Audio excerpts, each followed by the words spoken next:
kami. Di sini kami menyediakan beragam berita menarik untuk Anda ketahui. Sebelum itu jangan lupa dukung kami agar terus update dengan cara like, komen, subscribe, dan share. Terima kasih.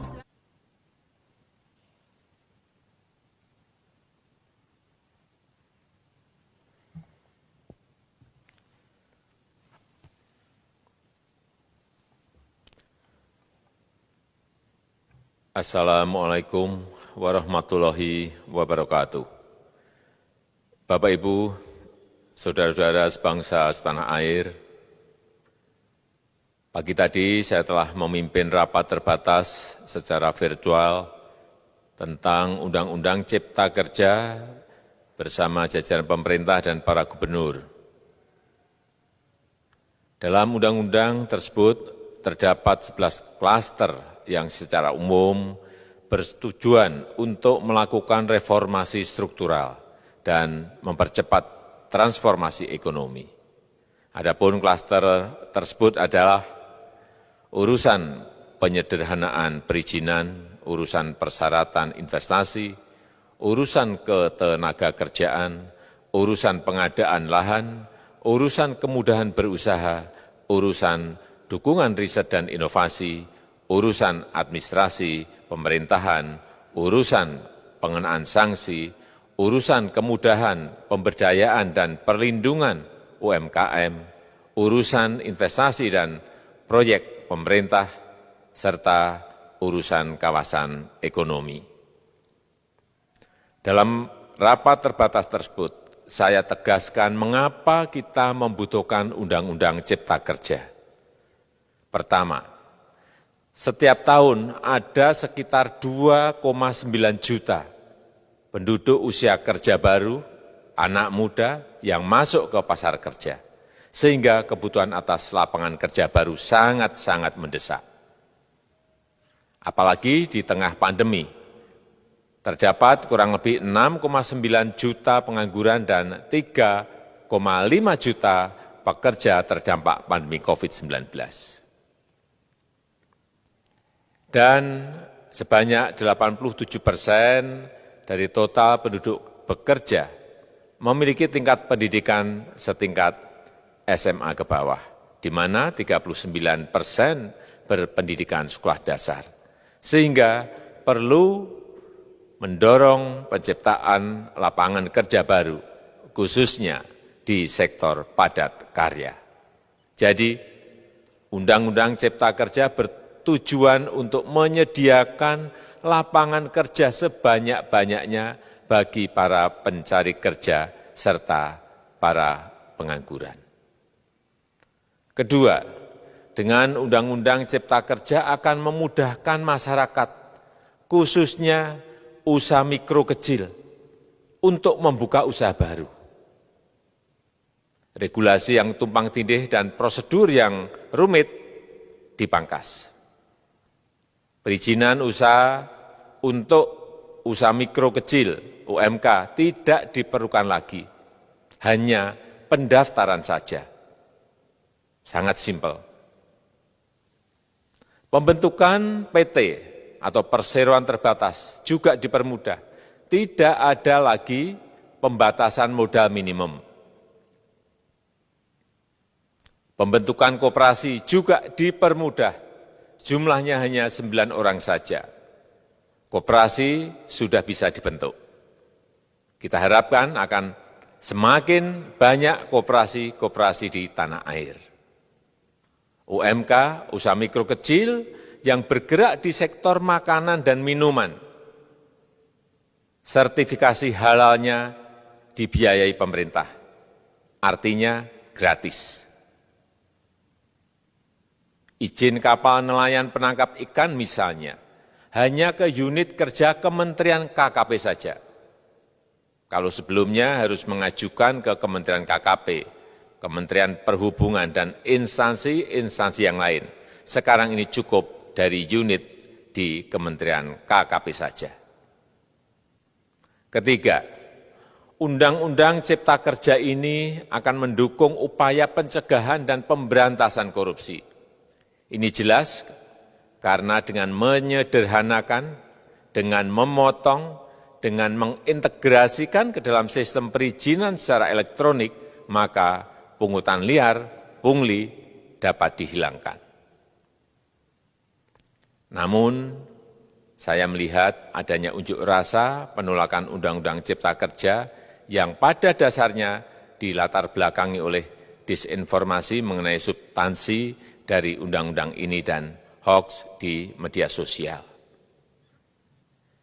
Saya ambil contoh, ada informasi yang menyebut tentang penghapusan UMP, upah minimum provinsi, UMK, upah minimum kota kabupaten, UMSP, upah minimum sektoral provinsi. Hal ini tidak benar, karena faktanya upah minimum regional, UMR, tetap ada.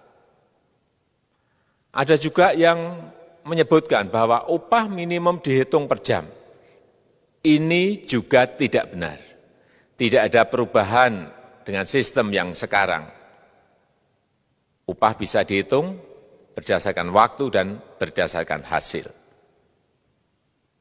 Kemudian adanya kabar yang menyebutkan bahwa semua cuti sakit, cuti kawinan, cuti khitanan, cuti baptis, cuti kematian, cuti melahirkan, dihapuskan.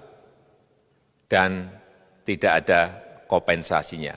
Saya tegaskan juga ini tidak benar. Hak cuti tetap ada dan dijamin. Kemudian apakah perusahaan bisa mem-PHK kapanpun secara sepihak? Ini juga tidak benar. Yang benar, perusahaan tidak bisa mem-PHK secara sepihak. Kemudian juga pertanyaan mengenai benarkah jaminan sosial dan kesejahteraan lainnya hilang. Yang benar, jaminan sosial tetap ada. Yang juga sering diberitakan tidak benar adalah mengenai dihapusnya AMDAL, analisis mengenai dampak lingkungan. Itu juga tidak benar. AMDAL tetap ada. Bagi industri besar harus studi AMDAL yang ketat. Tetapi bagi UMKM lebih ditekankan pada pendampingan dan pengawasan. Ada juga berita mengenai Undang-Undang Cipta Kerja ini mendorong komersialisasi pendidikan. Ini juga tidak benar. Karena yang diatur hanyalah pendidikan formal di kawasan ekonomi khusus, di KEK. Sedangkan perizinan pendidikan tidak diatur di dalam Undang-Undang Cipta Kerja ini. Apalagi perizinan untuk pendidikan di pondok pesantren. Itu tidak diatur sama sekali dalam Undang-Undang Cipta Kerja ini. Dan aturannya yang selama ini ada tetap berlaku. Kemudian diberitakan bahwa keberadaan bank tanah. Bank tanah ini diperlukan untuk menjamin kepentingan umum, kepentingan sosial, kepentingan pembangunan nasional, pemerataan ekonomi, dan konsolidasi lahan serta reforma agraria.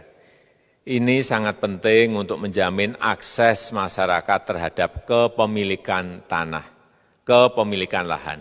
Dan kita selama ini tidak memiliki bank tanah. Saya tegaskan juga bahwa Undang-Undang Cipta Kerja ini tidak melakukan resentralisasi kewenangan dari pemerintah daerah ke pemerintah pusat. Tidak ada. Perizinan berusaha dan pengawasannya tetap dilakukan oleh pemerintah daerah sesuai dengan NSPK, norma, standar, prosedur, dan kriteria yang ditetapkan pemerintah pusat. Ini agar dapat tercipta standar pelayanan yang baik di seluruh daerah.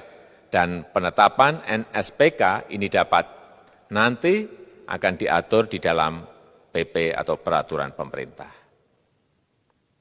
Selain itu, kewenangan perizinan untuk non-perizinan berusaha tetap ada di Pemda, sehingga tidak ada perubahan. Bahkan kita melakukan penyederhanaan melakukan standarisasi jenis dan prosedur berusaha di daerah.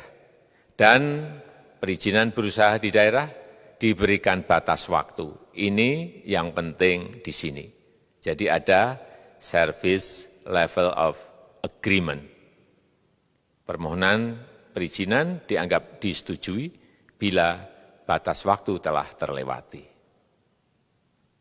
Saya perlu tegaskan pula bahwa Undang-Undang Cipta Kerja ini memerlukan banyak sekali peraturan pemerintah atau PP dan peraturan presiden atau Perpres. Jadi setelah ini akan muncul PP dan Perpres yang akan kita selesaikan paling lambat 3 bulan setelah diundangkan. Kita pemerintah membuka dan mengundang masukan-masukan dari masyarakat dan masih terbuka usulan-usulan dan masukan dari daerah-daerah. Pemerintah berkeyakinan melalui Undang-Undang Cipta Kerja ini jutaan pekerja dapat memperbaiki kehidupannya dan juga penghidupan bagi keluarga mereka. Dan kalau masih ada, jika masih ada ketidakpuasan